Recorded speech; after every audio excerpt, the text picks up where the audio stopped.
Hello, everyone, wherever you are joining us from for this Designs on the Future webinar. I'm Stephen Salyer. I'm the President and Chief Executive Officer of Salzburg Global Seminar. And it's a great pleasure to welcome all of you to this discussion. Hot on the heels of last month's COP26 in Glasgow, tonight's webinar could not be timelier. The world today is facing a potentially cataclysmic future, not only the climate crisis and the protracted pandemic, but also massive demographic shifts and urbanization, acute inequality, violent conflict, youth unemployment, and failing international leadership.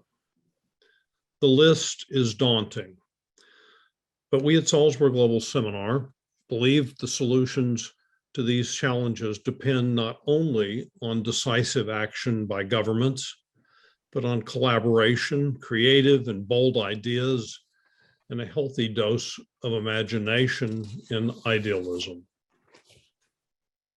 The world's challenges, as we know, are vast and intersecting, which is why our programs at Salzburg Global seek points of leverage that cross an array of issues rather than just working in a silo. From education to health to urbanization and governance. As was clear as Glasgow this month, no single individual, institution, business, or government by itself has answers to the kind of problems at the kind of scale required to resolve the climate crisis. Global warming, global in scope, yet local in impact, demands collaboration across all sectors and at every level if we're to meet the enormous challenge before us. For almost 75 years, collaboration has been at the heart of Salzburg Global Seminar. At our founding in 1947, some saw the Salzburg Seminar as, quote, a Marshall Plan for the mind, an opportunity to shape big, collaborative ideas that would set the course for the 20th century. As we now approach our own seminar 75th anniversary in 2022, just next year, we're focusing on central questions and big ideas that will shape the international order for the next 75 years. Tonight, we ask, how can we move from climate crisis to climate justice? Leading our conversation this evening is Salzburg Global Program Director, Dominic Register, who leads our work on education and the future of cities. Dominic's work lies at the intersection of empowering the next generation and efforts to bring a more equitable and sustainable future for all. I'm very pleased that he will moderate today's conversation, and it's my great privilege to now pass the lead mic over to Dominic. Dominic, good to see you, and looking forward to today's conversation. Thank you, Stephen. Thank you very much, and welcome, everyone. Thank you all for being with us for what I hope will be a really interesting discussion. Climate justice has emerged from the idea that historical responsibility for climate change lies with wealthy and powerful people, and yet it disproportionately impacts the poorest and the most vulnerable. Something like 90% of the causes of the crisis that we are in today are the consequences of fossil fuels that were burned in the 18th, 19th, and 20th centuries. And I think it's fair to say that climate justice has primarily been used to frame the contrast between industrialized nations that have been burning large volumes of fossil fuels freely for centuries and the poorer regions that are most susceptible to rising temperatures. Besides nations or governments, the term has also been employed to target fossil fuel companies themselves which have generated large profits whilst actively downplaying the impact of greenhouse gas emissions, and in some cases, moving against or blocking climate action. However, like the climate crisis itself, the scope of climate justice is very, very broad, and the term has also now come to encompass the unequal distribution of impacts on a variety of different groups, including Indigenous people, people of colour, women and disabled people in different countries around the world.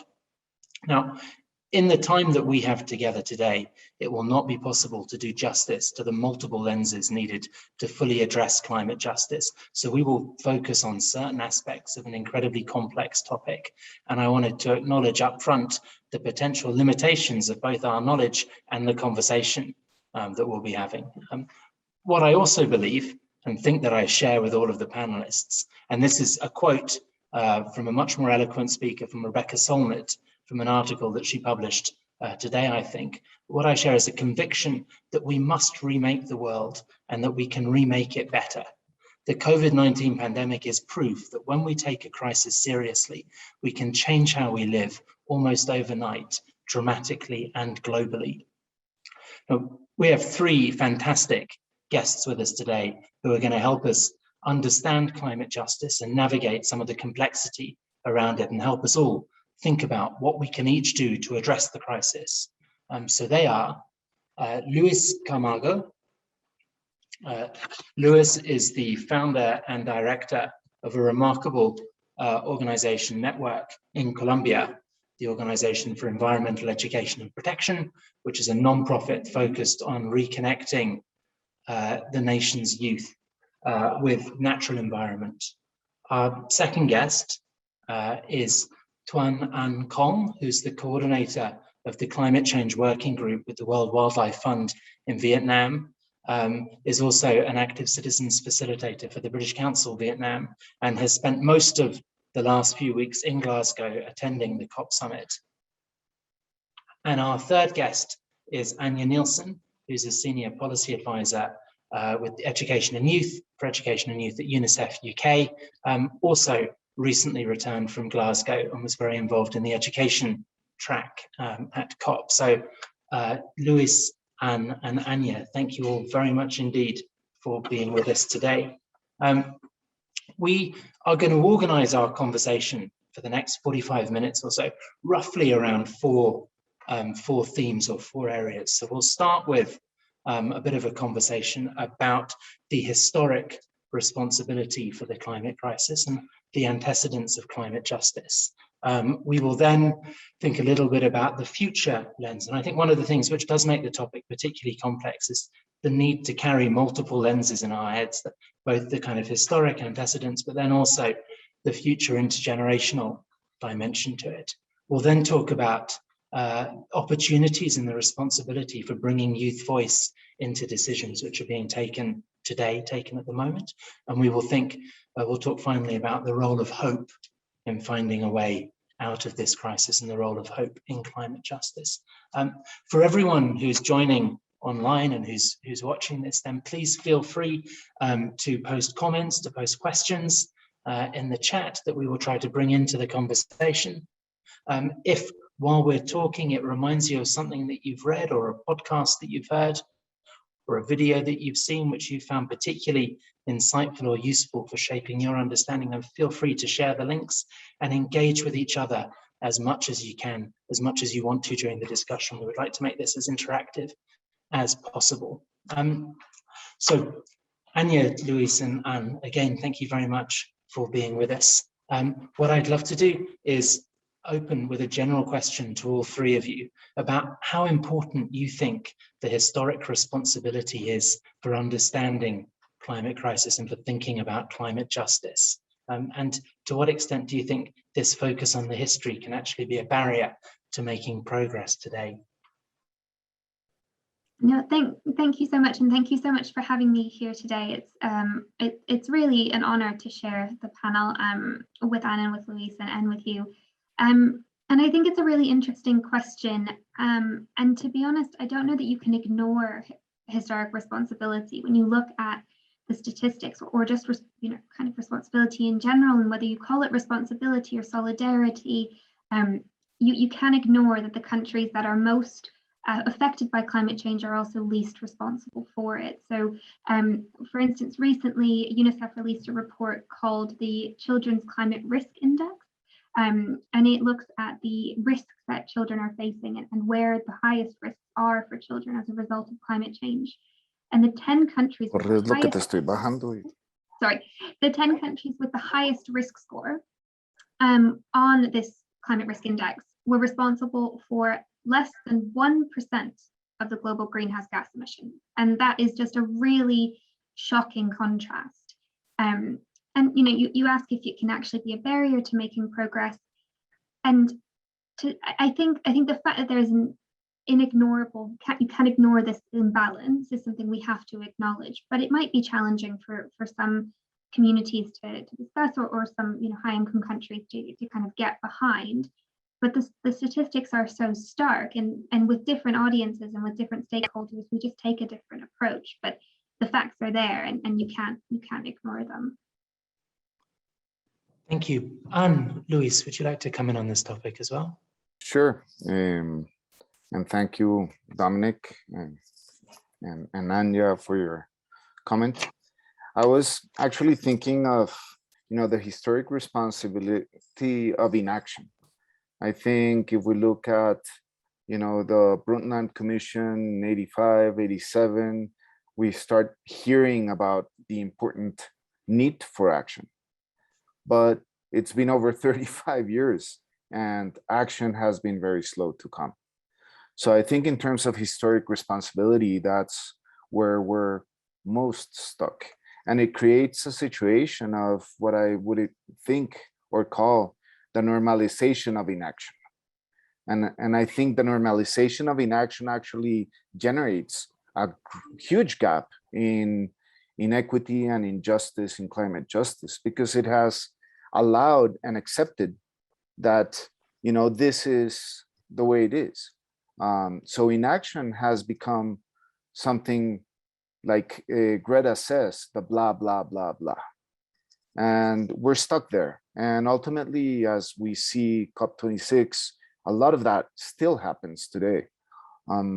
Nonetheless, I do think it's also a huge trampoline, because the normalization of inaction has trampolined the power of youth, has trampolined the power of many others that have realized the emergent need to act.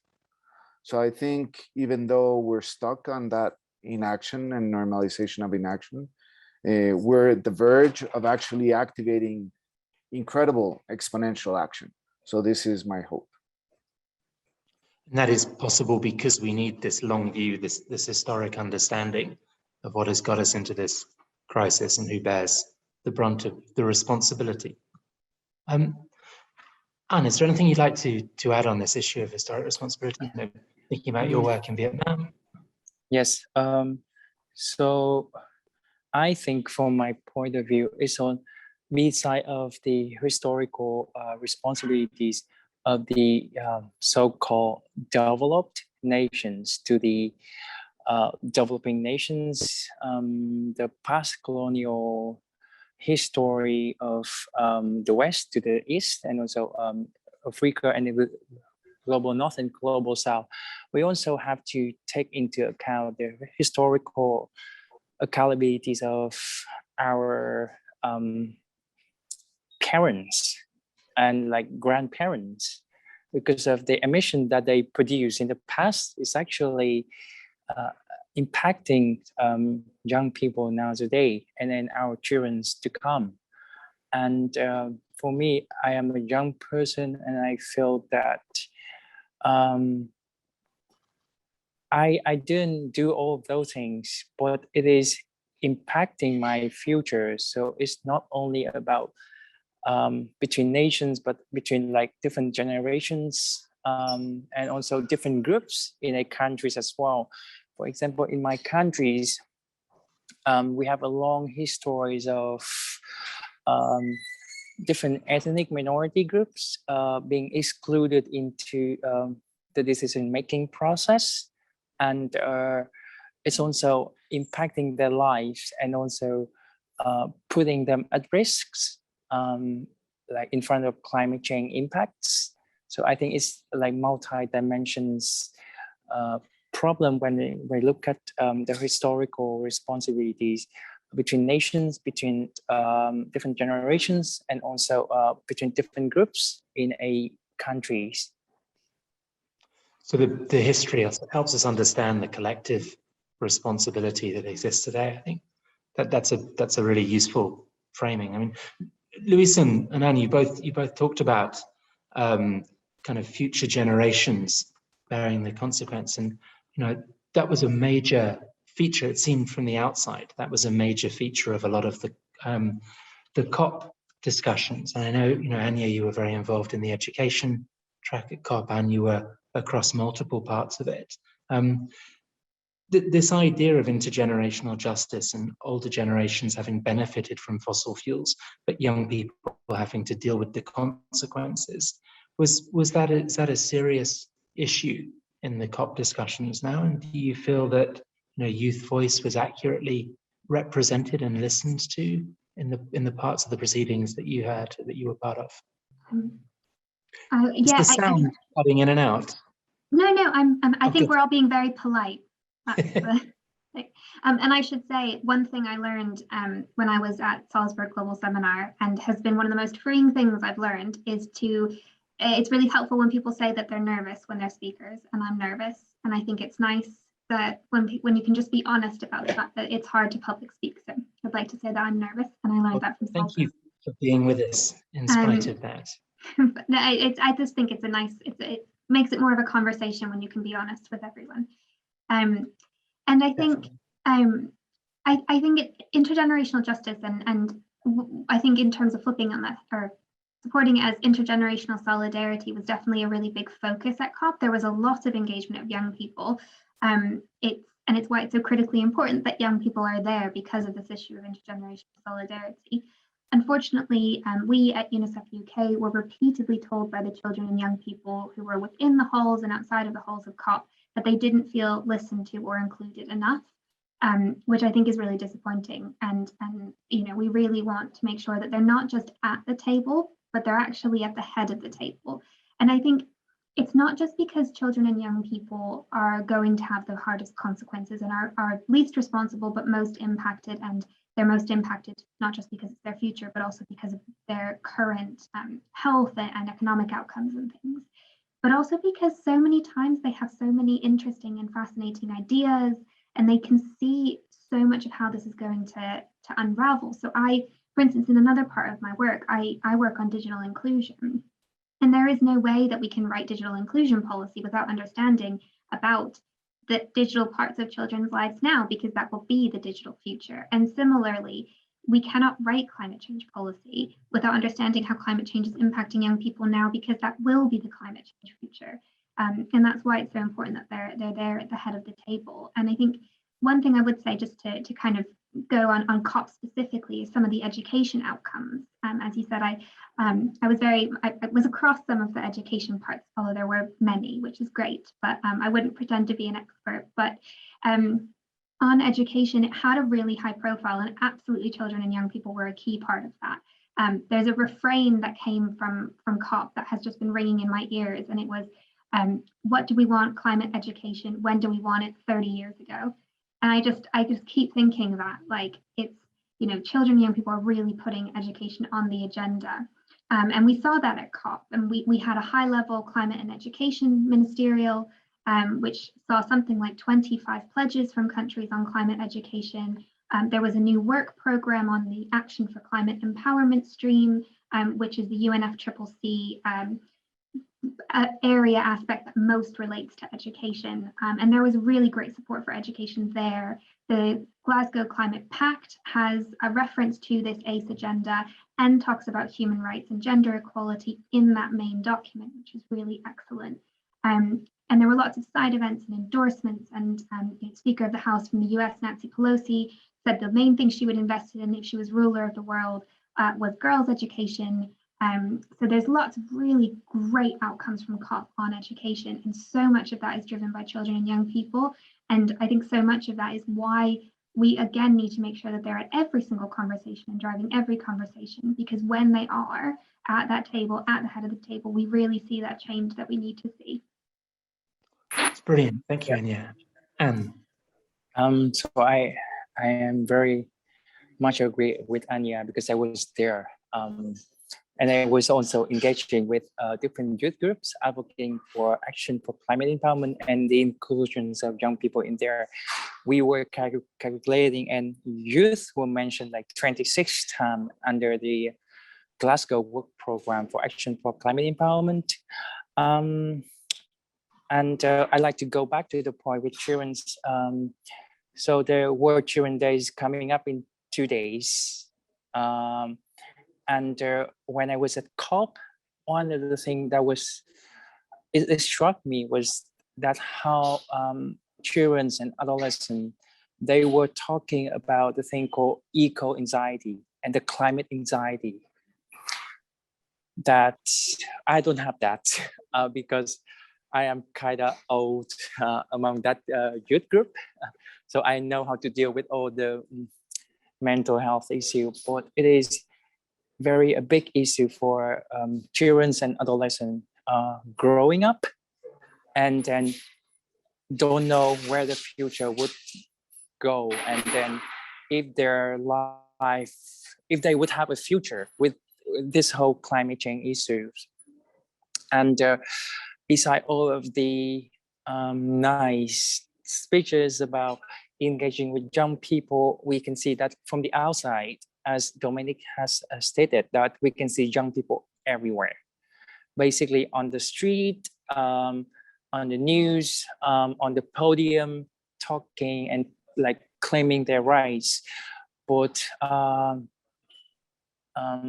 from my perspective, when I was in there, I see that we didn't have that meaningful engagement with young people at COP26. Because I felt like somehow young people were just being mentioned, so they can be there, like in the text, in the document, in the room, but they were not at the center of the discussions. And personally, I feel like it was sort of how to say, it was like the other groups that usually in the discussion, we have the discussions about women, we have discussions about people with disabilities, and young people were somehow just being considered as one of the groups, but not in the center. And I feel that in the end, the decisions was not from the youth representatives, because I have lots of friends who are like they call it youth delegates from different countries. So they are actually parties with their countries delegations, but the work that they were doing was just like running around and trying to catch up with things, but they didn't get to engage into the discussions, into the negotiations, and into the decision-making process. So we call it tokenisms sort of things. And I feel that it need to change. And then I felt the anger, I felt the frustrations of young people taking the street, go on strike, but that was not being listened seriously.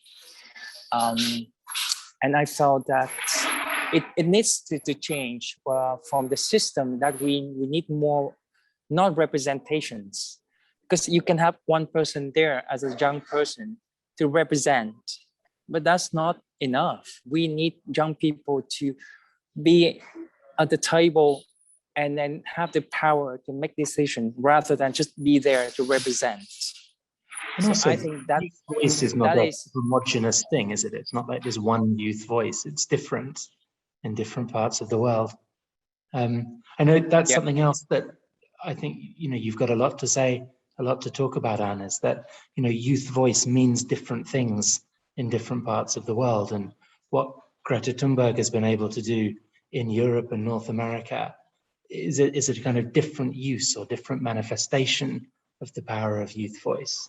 I'd love to get your thoughts on that as well. Sort of how is youth voice activated in Vietnam, for example? And does it work in the same kind of activist way? Yeah, and also, honestly, I was, I felt a bit sad because we only have like 4 people from civil society coming to COP from Vietnam, and I was the only one who were sort of youth in the group. And then coming to COP, I can see that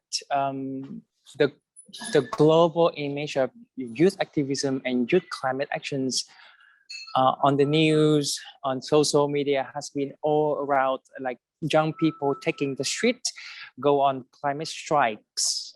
But it is very much Northern Europe and then Northern America like driven. Because like coming from a country like Vietnam, like from global south and also from a communist country, it is not a case for us to do such things.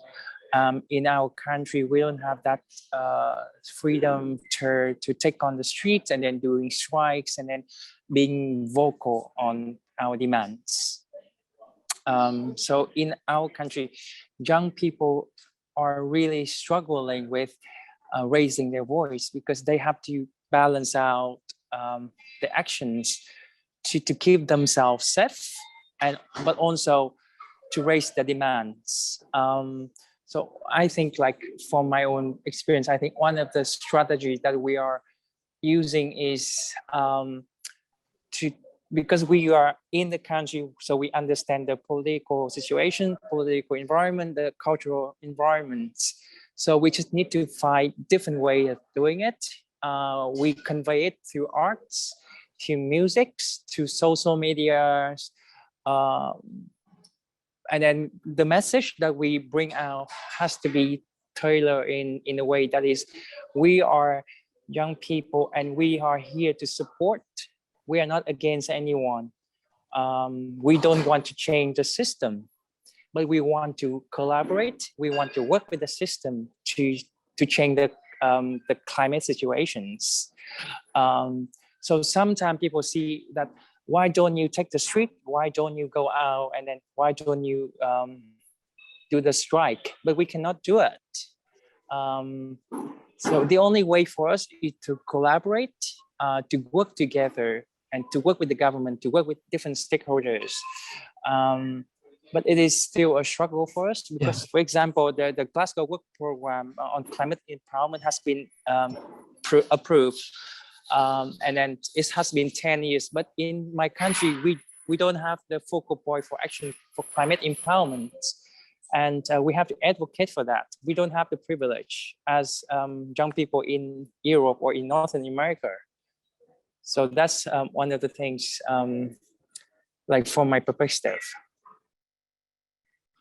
Great, thank you. I think really important to have that kind of the cultural context in which youth voice can be leveraged. There's a quote from Greta Thunberg again that I heard over the weekend where she said something like, the only thing which is madder than asking 18-year-olds to find solutions to these challenges is the fact that the questions need to be asked in the first place and that we've got ourselves into this situation. And Lewis, you do a lot of work with young people. And do you find it easy to bring young people into dialogue and into decision-making spaces in a meaningful way? Well, I agree with Anne. In Colombia and South America, there's still, a very strong system of differentiation where, the kids should go play. They're dismissed of any serious conversations in many cases. So I guess the struggle to open those spaces and get a voice on the table, like has been said, has been a challenge. And unfortunately, what I see and what we have seen in Colombia is that ends up becoming a revolt or a resistance movement, activism based on resistance. And I think this is one of the gridlocks we have right now, because if we look at resistance that is fed or based on resentment and fear, it actually generates a reaction from the whole system that is in defense, and that brings conflict. And it's very complex. And I agree with Anne that, it's not that easy. But even when youth, let's say in the case of Colombia, for example, a good example is Francisco Vera, a 12-year-old, who has spoken, with incredible knowledge and wisdom and patience, and in a very calm voice to try to come into the conversation. Immediately he was threatened. He had to leave the country. And he was able, we participated in the process, and he was able to go to COP, and he had a stage, but obviously on all the side events, there was no way of coming into the real tables. But at the same time, what I'm getting to is that resistance-based response from youth, I think, needs to evolve. And we're seeing a lot of youth, and I've been really inspired by youth that are evolving this let's say, the motivation to become an activist, to a more participatory and active change maker position based on the heart. And I'm really looking, like Anne said, to how can we participate and collaborate to build the future we imagine, the emerging future. And I think this is where youth are really taking in the space. Unfortunately, the system and culture needs to evolve to create the spaces for equal participation. But I think as youth shift from resistance-based activism to collaboration-based activism from their, emerging intelligence, they will gain those places on the table. Because I'm hearing people like Clover Hogan in the COP that she actually did have a space to speak in the main stage, and her participation was dramatic, was on point, and was very emotional. So I think we need to listen to those voices and amplify the voices of youth that actually are being able to step up to the table in the main conversations, and advocate for them to be included in the negotiation themselves. So I think there is great potential. There's many adults that are understanding, that are listening, but I do think we need to really focus on participating from the heart, and with the vision youth bring into the picture, and with the wisdom based on that frustration of what they're seeing nowadays in terms of the dangers and the destruction brought forth by the current situation. And let ourselves, let's say, be inspired by youth in that sense. We think about our kind of overall question that we're talking about today, about the shift from climate crisis to climate justice, then everything you're both saying feels like a very important component of that evolution. One of the things which has come up in other conversations that Salzburg has been a part of around youth voices, one of the ways in which adults and education systems and current leaders can help with this process is by helping develop programs that let young people acquire the skills that when they do take a place at these decision-making fora, they're able to navigate the space and deploy, social and emotional skills or whatever it might be. And I wondered, Anya, to what extent that kind of skills development has been a feature of your work with UNICEF or of UNICEF programming. And when you invite young people into these decision-making spaces, do you also do training and work with them in advance? Or is that something that could be a feature in the future? Yeah, absolutely. I mean, I think when we work with young people, we have very strict youth engagement support systems. We had briefings in place ahead of COP, not to tell young people what to say, but to share with them what to expect in the spaces they could be in. There is a lot of work that goes into training youth activists and supporting them. But I think you touched on a really important point when we talk about skills in climate change. So there's a lot of talk about climate education for green skills and the green economy and the just transition, all of which are incredibly important, especially for communities that may otherwise not have access to these skills. And that is communities within countries as well as across borders. But I think highlighting that there are other skills that we need. We need skills around creative thinking and problem solving and all of those sort of softer skills, as well as things like the knowledge of your rights. So children have a right to know their rights. Article 42 of the UN Convention on the Rights of the Child. And if you know your rights, you can claim your rights. And we now also know that we have a universal right to a healthy environment that's just been agreed in the Human Rights Council. Knowing all of these rights can support and enable young people to then have yet another tool to talk about the importance of their of climate action and of climate justice and of climate solidarity. So I think it's amazing, not just for youth activists to have all of this training, but also for our education systems to think about not just how are we creating and supporting young people to live in a changed climate, but how are we supporting them to make that change, to have a better climate. That's such an important point, isn't it? The kind of the understanding of the rights and making sure that people are well versed in that so that they know what they can legitimately advocate for at the moment. Lewis, you've talked in other contexts about hope as a skill in this context, and I would love to get your thoughts on that, where hope sits in the kind of skills arena and what kind of work can be done. Is it right that hope should be a focus of some of these programs? I think hope is the basis of all action. And I think right now the situation is complex because we are actually not only seeing, and maybe many of the northern countries only see some of the situations, but many of the southern countries are living really complex situations already. So sometimes hope gets lost because when you're in a situation like 1 year ago, almost exactly, in the islands in the Caribbean that Colombia has, and a Iota hurricane comes in and disappears all infrastructure in the island. This is a real situation, something that had never happened because hurricane routes were not going so far south. It did not happen. And climate change has just changed the dynamics of the pathways of these hurricanes and the strength.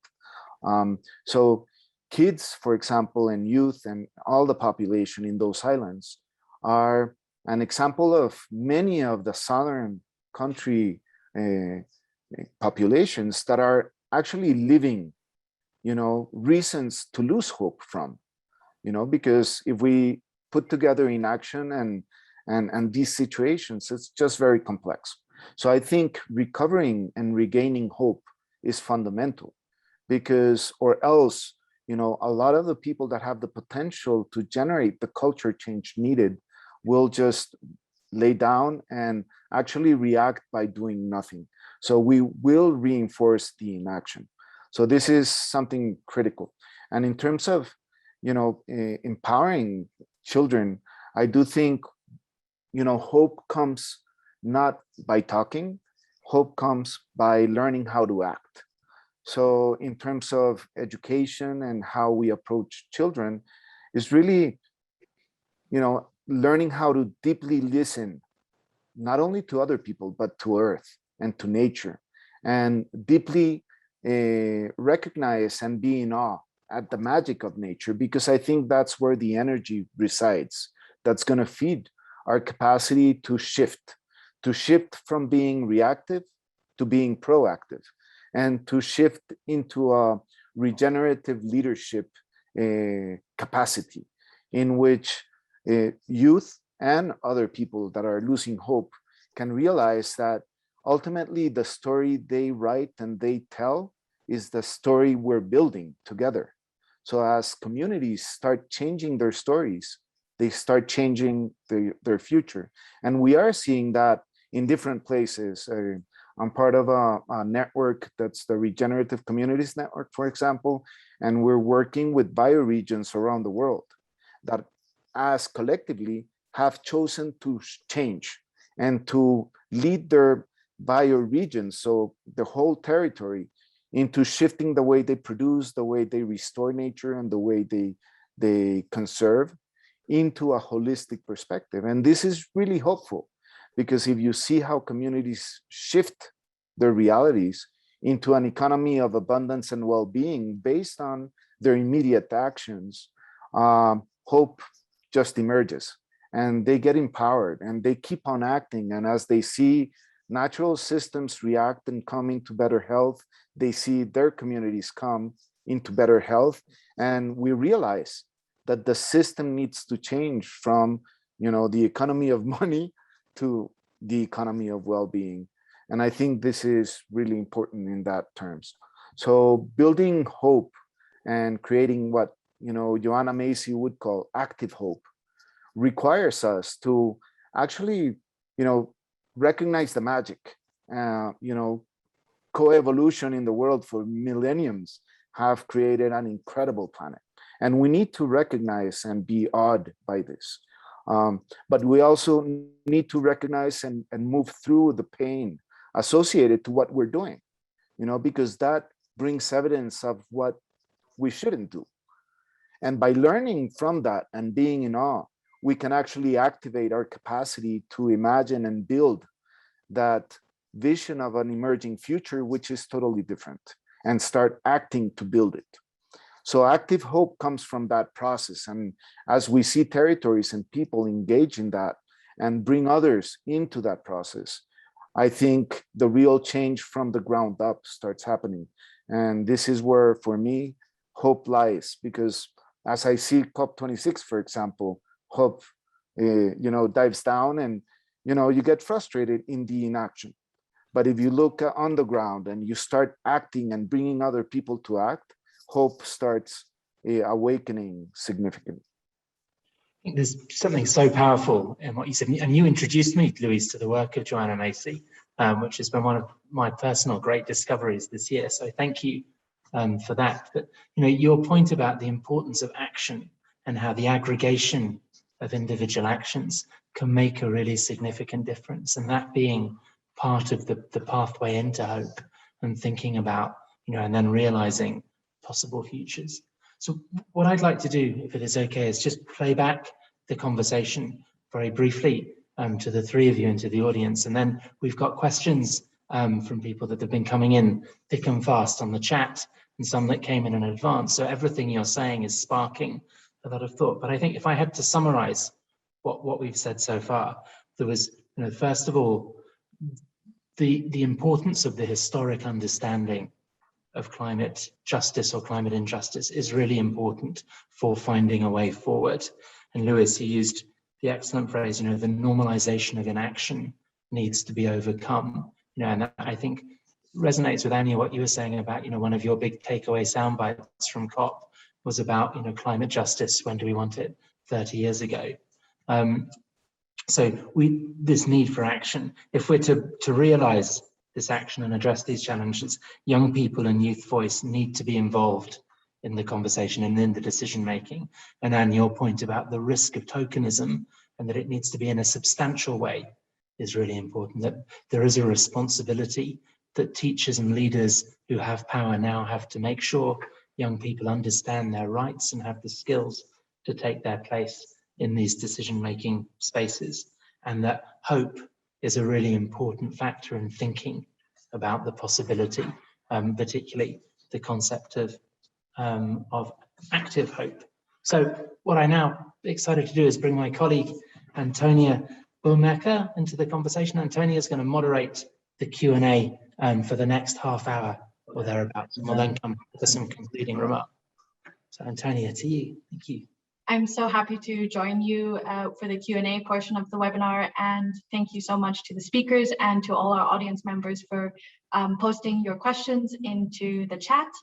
I just want to continue to encourage our audience members to keep posting in the chat. A member of the Salzburg team will be in touch with you based on the flow of the discussion, whether we can bring you in live and or not. And we have our first participant who is joining us, Devish Narula. He is a global fellow, works on climate justice at the Institute for Auslandsbeziehungen in Stuttgart. He works in the field of social corporate responsibility in India, and he's joined a previous Designs on the Future webinar. And I'm happy to welcome you, Devish. Thank you, Antonio. Thank you for the such good introduction, and thank you. It's been a pleasure to be here, and I've been listening. And my question is more related to the topic when it started about the historic emissions. So I wanted to ask to Anya this question, especially because you are in the UNICEF, and it must be very it will be valid for you to answer. So when we talk about the climate justice and in related to the carbon emissions, is it not that per capita, when per capita emissions are always will be for the global south will always be less because the population is increasing always? So even though there is a historic emission with the global north, there will always be the less because the population will keep on rising. One has to control the population, never people talk about it. I belong to India, I belong to global south, but always I disagree on this topic that there is not an importance of climate justice until and unless we control our population. So the denominator will always be high, the value will always be lower, the per capita emission. So what's your view on this when we take the population in account, when we talk about the climate justice in relation to per capita of the carbon emissions? Thanks so much for your question, Devesh. I think I guess the way I'd look at it is more about coming, like the sharing that we do around the world we want to build. So not necessarily per capita emissions or the kind of changing populations, and there are connections between population growth and climate change and what that might mean. But I think, and this really struck me from something I heard yesterday, which is from Alison Phipps, Dr. Phipps, who is from UNESCO, who said that our world is only shared if we share it. And I think that's kind of the approach that I would take to this. Like we do need to share, and I understand that the population dynamics might shift, but it is all of our worlds and we all need to share it. And there's a historic aspect to that and a future aspect to that. And as that shifts, that sharing needs to shift and needs to be reflected in the kind of responses that different countries and different stakeholders have. Thank you so much for your answer. Thank you so much, Devish.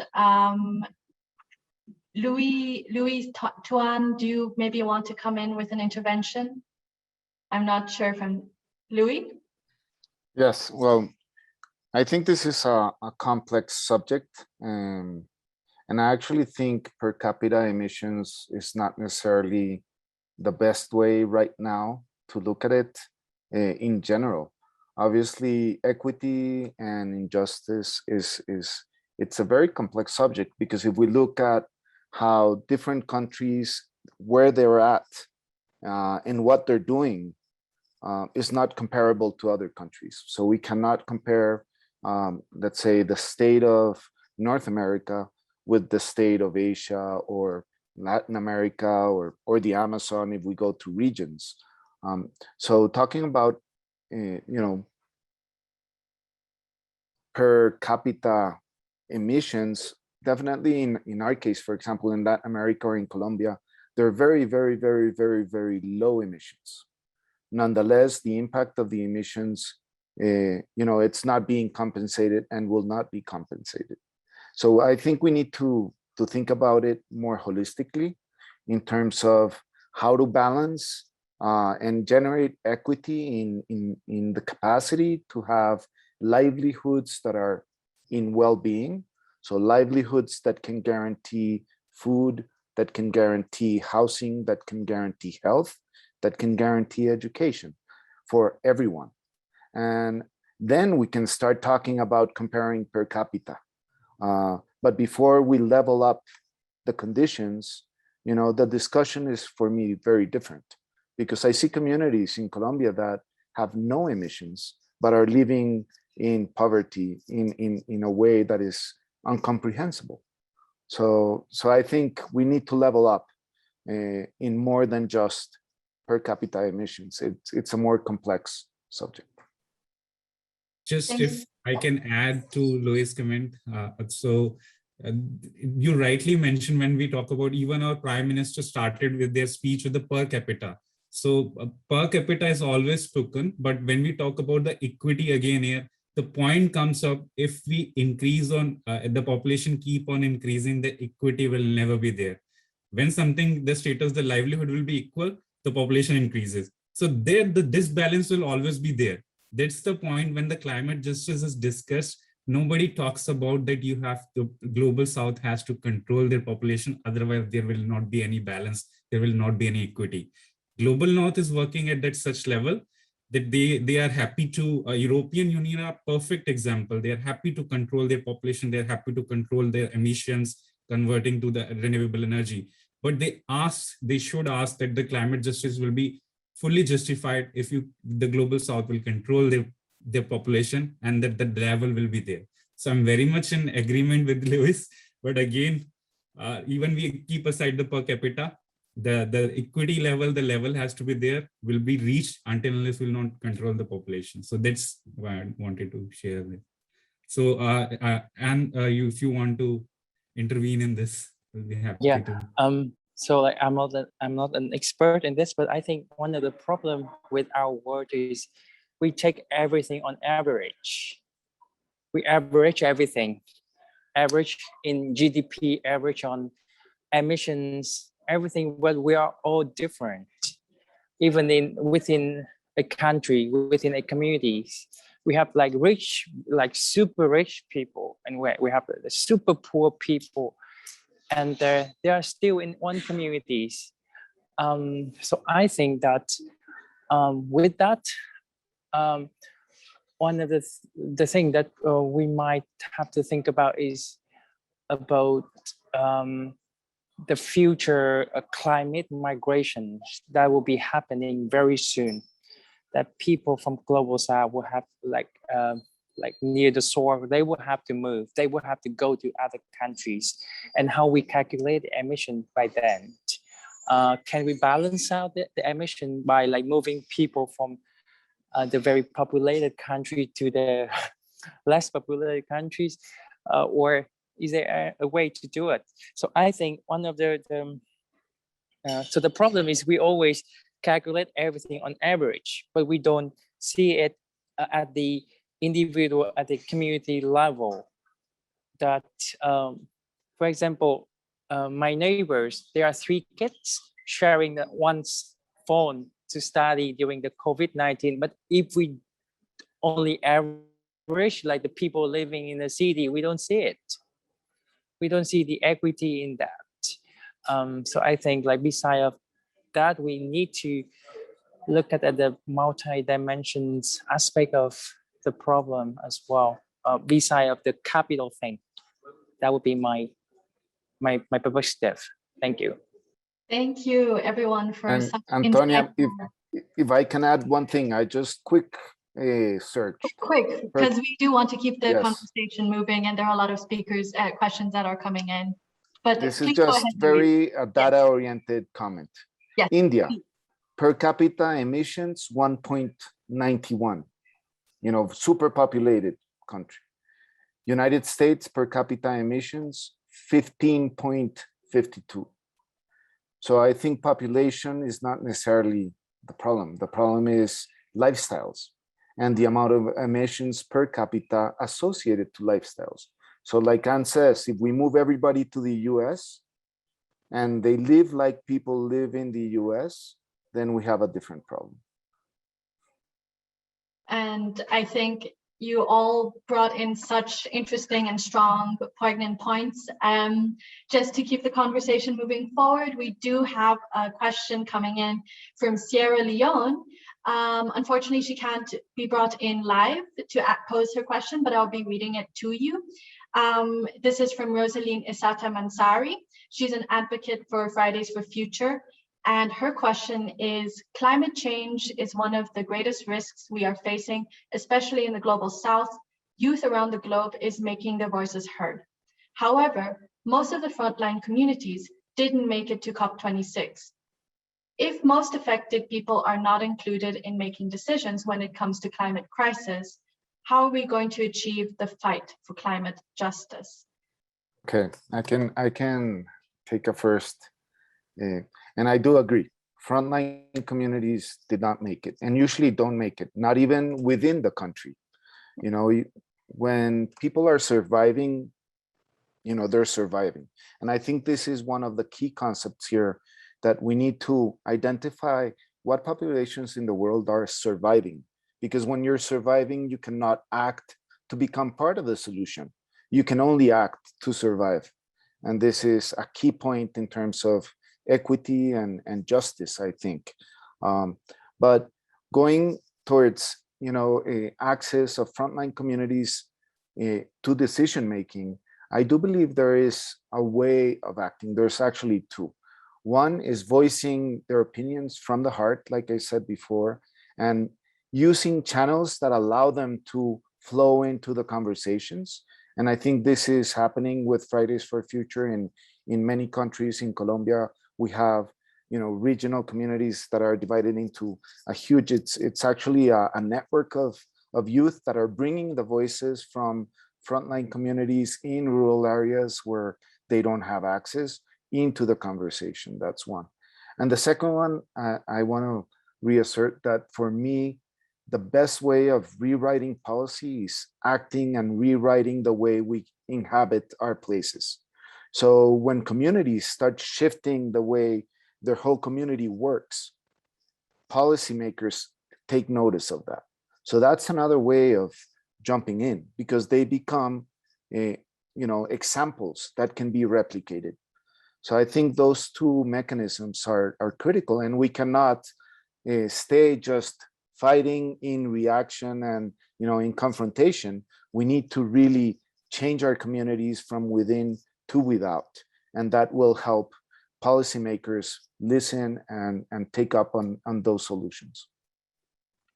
Thank you, Louis. I thought that was actually a very interesting point about communities changing and policymakers taking note of this. Juan, Anya, do you want to maybe share your thoughts? If not, then we can also go to the next question. Maybe I can add very quickly my point on this. It is a big question. Obviously, I cannot answer that. For example, I am a living example of inequalities. So coming here to London, to Glasgow, to the UK is a huge challenge for me. But it has nothing to do with climate, but it is something with the COVID-19 and the living standards. So my trip here is a real struggle, because I come here, I don't know if I can go back home, because my country, we haven't got the COVID vaccination coverage. So that's mean if I fly out, I cannot get back home. And if I want to get back home, I have to pay like a lot of money. And then I believe that many of the young people in my country, they don't have that privilege.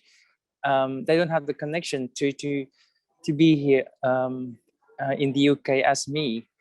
And I think one of the suggestions that we can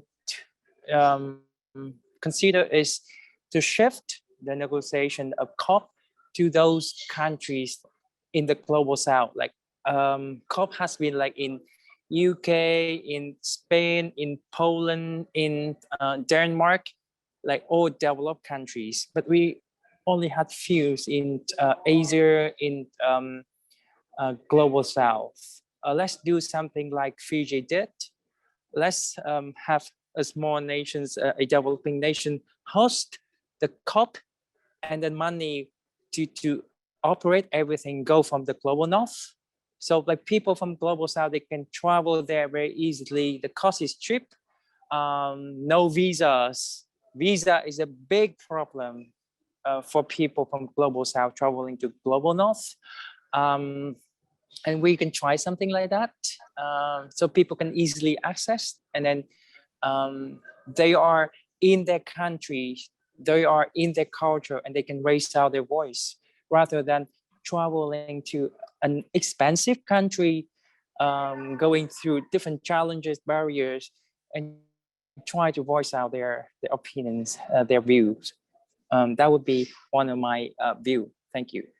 Thank you, Tuan, and for sharing your story with us. Of course, you know, just as there are inequalities in the climate field, there are inequalities with COVID-19 too. We do, though, have our next question already lined up. Please welcome Salam Darhejo. He is the country coordinator at Terre des Hommes in Germany, and he's joining us from Pakistan. He is also a Salzburg Global Fellow and is part of the Asia Peace Innovators Forum program. Welcome, Salam. Thank you, Antonia, for giving me in a space, and it is really lovely to hear the talk about the climate change and climate justice. And I was actually wanting to know from Anya, because she has been in Glasgow and she works with UNICEF, so obviously she would have some insights about the children's rights issues related to climate justice. So my question to Anya is actually that what is the upcoming plans for the children in terms of climate justice, because the children are still being represented by the adults and those, and we know that we are actually creating the environment for the future generation, and somehow we have listened the loud voices from the youth who are being organized in some way, but still the children's voice is not audible as the youth and other, the segment of population is there. So my particular question is that what is being planned at the global level as a global frameworks for the children, protection from the disasters, natural disasters, and compensation? How the global community is planning to invest on the education, preparation, capacity building of children. Yeah. Thank you. Thank you so much for that question, Salam. It's really lovely to see you again. And I think so. One thing I really wanted to highlight is this declaration that has been agreed or has been developed by Younga, which is the youth constituency of the UNFCCC, which is called the Declaration on Children, Youth and Climate Action. And there was a big push to get countries to sign on to it. We have about 30 nations now signed on. So it's young people saying, countries, this is what you can do to ensure an inclusive child and youth-centered approach to climate policies. And I would encourage anyone to kind of look up that declaration, and if you can, advocate for your country to sign on to it, because it really sets out a clear agenda on how countries can do climate action with a youth and child rights policy lens. At the global level, I think a lot of work is around ensuring that children and youth voices and perspectives and needs are included in things like nationally determined contributions and national adaptation plans, and really ensuring that children and young people's rights are part of all of these adaptation and mitigation and loss and damage conversations. On loss and damage in particular, that was a really contentious discussion at COP. It was really challenging, the final outcome of the Glasgow Climate Pact. There's now a dialogue next year, I think, on loss and damage in particular, but it will be a continuing area of work that we'll certainly be looking at. Climate change is very much a priority for UNICEF. And UNICEF UK will be looking at how the UK presidency is engaging with loss and damage. And I think you're absolutely right, Salam, to highlight that, what is the ongoing work? I think there's a bit, I don't know if others feel a bit of a sense of kind of exhale around the 14th of November when everything was kind of finishing. We got the Glasgow Climate Pact, but this is actually where, that's a chapter closed, but the book is far from over. We've got loads and loads of work to continue to do. And I think signing that declaration, getting as many countries as possible to sign that, ensuring that children and their rights are included in all national adaptation plans, supporting the Glasgow work programme on action for climate empowerment, and really ensuring that we're all working together to see these commitments through so that everything that was agreed and everything that's still on the table really becomes actions as we look towards Egypt, which is November 2022. Thank you, Anya. That was incredibly insightful. And thank you, Salam, for posing your question. I'm very glad you managed to join us online. I think we are ready to move to our next question, probably our final or second to last question, depending on the time. But if you could welcome Natasha Samagond. She is should be joining us in just a moment. She is a writer at Miramar Writers, and she is from the US. And I see her online now with us. Welcome, Natasha. Thank you. Thank you so much. So my question is, well, actually, first the observation. I hear these doomsday declarations all the time about how, for example, Florida is going to be underwater by 2050, or the torrential rains in India, or the fires in Europe. And it's just so disheartening and depressing. And I was wondering if any of the panelists have any good news story to share about where in some place, there was some targets set. And even if we have not met those targets, at least we are on the way, to give us hope that change is coming, even if it's slow to happen. Because I really find it very depressing. So I don't know if from the conference or personal experiences, anybody has anything encouraging to share that would allow people like me to keep moving forward. Thank you, Natasha. Tuan, do you want to maybe share your thoughts? Yes, I feel for you. The climate anxiety is not only children and young people feel it, it's for all of us. Beside of the, like, as you say, like the doom days and then the anxiety, I like to bring back the message of hope. So one of the things that we are very looking forward is the commitment of the Prime Minister from Vietnam. He just committed that the country will go net zero by 2050. So that means the commitment from the government but it's also hope for civil society, for young people, because it opens up a space for us to work, to advocate, to be vocal on climate change and on net zero. Because before we were not, we had to be very sensitive to mention net zero. So that's something that we can see as hope. And also at COP during the daytime, I followed the negotiations, and then there was frustrations in the room and outside talking with people. It's not going anywhere. But like when I work with young people and at night when I check social media, so it's all about like my organization. We work a lot with young people on social media, and then I got on TikTok. And then usually people think like TikTok is all about people dancing and cats and dogs, but like I start to see young people in my country, they talk about climate change on TikTok. And then they got like 10,000 people following and commenting, and they say like, oh, this kind of content should go on trending.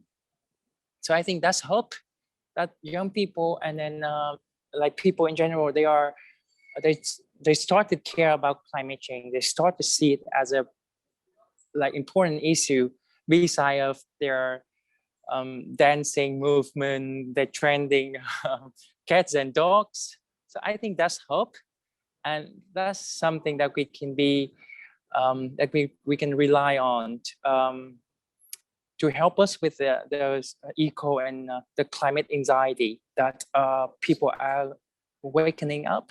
And with the movement, we can make change. Yeah. Thank you. Thank you, Tuan.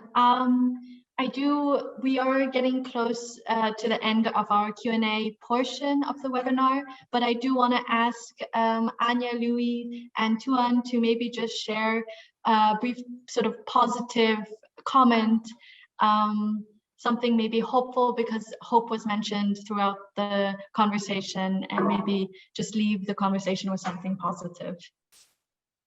Anya, do you want, or Louis, I see you unmuted yourself. Please go ahead. Okay, for me, I think the emerging movement towards a shift for regeneration is a movement for hope. I see in production a lot of talk, not only within just the activist circles or the environmentalist circles, but I'm hearing many companies and many organizations starting to talk about regenerative leadership, about regenerative agriculture. And in many of the scenarios I'm participating, I'm seeing many communities starting to act bioregionally to start shifting realities. And for me, that's a piece of incredible hope. An example is Costa Rica, Regenerative Costa Rica, which, you know, right now there's 3 countrywide proposals, one that's Costa Rica, one New Zealand, and Colombia has one pushing also. But in Costa Rica, for example, with the pandemic, it's a country that's based on tourism. So they ended up with no food, no income, no way to act. And the regenerative movement actually had the capacity to activate regenerative agriculture, recuperate soils, and bring a whole new system of production to feed over 90,000 people in less than 3 months. So these things are incredible. The power and the resilience of Earth is incredible. So we just need to synchronize and harmonize ourselves once again to the living forces of the planet. And I'm sure the capacity of change will allow us to shift. So for me, regeneration is, or the path towards regeneration is a path towards hope. And I hope more people read about it, more people learn about it, and more people connect deeply with Earth so they can synchronize and activate their regenerative capacities. Thank you, Louis. That did restore some faith for me. Tuan, I know you did already mention you ended also on quite a hopeful note. So I do want to open the space to Anya to make any positive comments. I mean, it's hard to top what Louis said. I think, but I think one thing I would say is we're all here saying that climate change is real and anthropogenic, and people have caused climate change. Like, I think that's a step since I was growing up. There isn't arguments around climate change. There's a very real acknowledgement of the universality of climate change, the universality of the impacts of climate change. And I do think, while young people aren't responsible for bringing us hope, they definitely are the hope. If we've opened Pandora's box of climate challenges or environmental challenges, we can't close the box on the hope of young people. And so I'd say we find a lot of that. That's really where I find a lot of my hope. And as Ang said, the energy at COP, just the sheer sort of coming together, excitement and support, and the journey, and everyone coming together to say, look, we want to reconnect with our Earth and be a greener and more shared world, I think is really hopeful. Anya, I think that was beautifully put.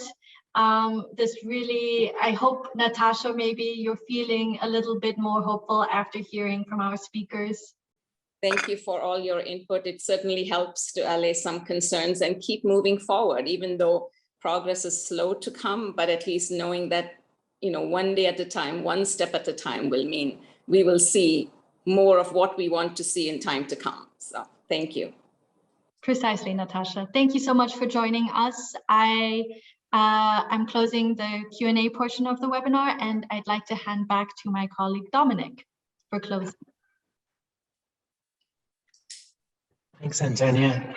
It was a really great discussion from the 3 of you and from all the questions that came in. So thank you very much. The final thing we wanted to ask of you, because it is such a complicated topic and there are so many different facets to it, is whether there is one thing that you have read or you've heard or you've seen which you found particularly useful for navigating this. And if you could just say very briefly why that is, and then we can share some of the links in the chat for what you're referencing. So I don't mind. Lewis, would you go first if that was okay? And then we'll come to Anya and then Sure. to Anne. Sure. Thank you, Dominic. I have two things to share, but actually I have thousands, because I think there's so much information and so many incredible resources out there. We just have to look beyond and under that layer of social craziness that is so apocalyptic. But one resource would be the book that Joanna Macy wrote, which is called Active Hope: How to Face the Mess We're In Without Going Crazy. And it's actually a book that will guide you into an exploration and an understanding of how to activate your hope. So I think this is a great way, and I'll be sharing the link to the site. And there's many resources in internet about this, so you don't have to necessarily go buy a book. And Joanna Macy has spoken, so there's talks that are recorded. There's a lot of information associated. The second one is an article about Clover Hogan talking about hope. Clover Hogan is a 21-year-old that started her activism when she was 12, based on deep eco-anxiety, so a profound sense of loss. And she has actually learned how to voice and create many actions to inspire youth, especially, into breaking that constraint of hopelessness and turn into action and turn into propositive hope and active hope.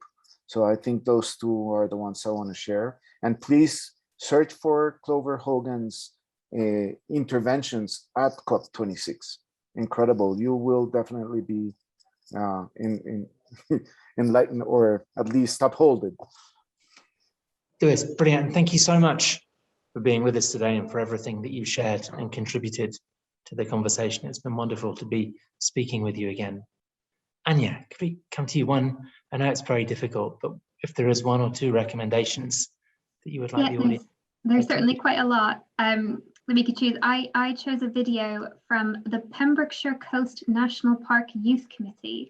Pembrokeshire's in Wales here in the UK. I think it's in Wales. Suddenly doubted myself.